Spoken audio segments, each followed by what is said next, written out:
नमस्कार, राशि मंथन में आपका स्वागत है। 9 योगों की हमारी जो श्रृंखला है वो जारी है। आकृति योग हम कर रहे थे, उसमें 5 योग हम जो है वो कर चुके हैं। आज हम 4 योग और लेके आए हैं।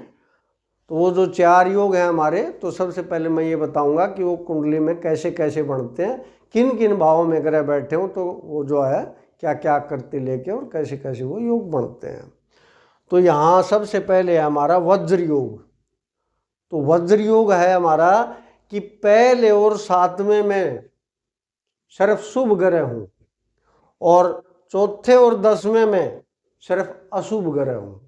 तो अशुभ में ये ध्यान रखना है कि जो है, क्योंकि राहु केतु तो है ही नहीं, तो आमतौर पर जो है मंगल और शनि, और उसमें सूर्य को भी शामिल कर लेते हैं, तो वो पाप ग्रह की या क्रूर ग्रह की श्रेणी में आते हैं। और बाकी जो है चंद्रमा है, बुध है, शुक्र है, गुरु है, वो जो है शुभ की श्रेणी में आते हैं।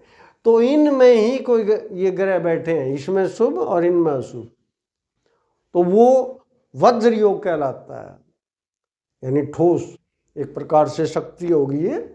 तो ये चारों के चारों योग अच्छे हैं भाई, इनमें किसी में भी जो है कोई बुराई नहीं है। वो पहले वाले जो हमने योग किए थे उसमें तो 2 ही अच्छे थे, 3 खराब थे, लेकिन आज जो हम लेके आए चारों के चारों योग शुभ माने गए हैं कि व्यक्ति जो है निरोगी होता है, शारीरिक तौर पर सुखी होता है, सुंदर होता है, बलवान होता है, धनवान होता है, दयालु होता है, परोपकारी होता है, और राजप्रिय भी जो है वो उसको माना गया है। बल्कि आखिरी के जो दोनों हमारे हैं वो तो राजा के समान ही होता है वो तो। अब आते हैं हम यव योग के ऊपर। यव योग में ये उल्टा होता है, जो वज्र योग में था यव योग में उल्टा होगा, यानी पहले और 7वें में पापी ग्रह यानी अशुभ ग्रह होंगे और चौथे और 10वें में शुभ ग्रह होंगे। तो ये भी अच्छा योग माना गया है, क्योंकि मेन इसमें केंद्र भाव जो है वो शामिल है, तो इसको काफ़ी अच्छा योग माना गया है। उसमें भी मैंने जैसे बताया था वही है कि भाई शारीरिक तौर पर, आर्थिक तौर पर, मानसिक तौर पर व्यक्ति समृद्ध होता है, ख्याति प्राप्त होता है। अब आते हैं हम हमारा कमल योग। ये इन दोनों से बेहतर योग है ये कमल योग, क्योंकि इसमें ये शर्त नहीं है शुभ अशुभ की। इसमें है पहले, चौथे, 7वें, 10वें में इनमें सारे ग्रह हों, चाहे वो कैसे भी बैठे हों, चाहे वो शुभ अशुभ होके बैठे हों, किसी प्रकार से आपस में साथ में बैठे हों। तो ये बहुत ही अच्छा योग माना गया है, और इस व्यक्ति को तो राजा के समान ही माना गया है।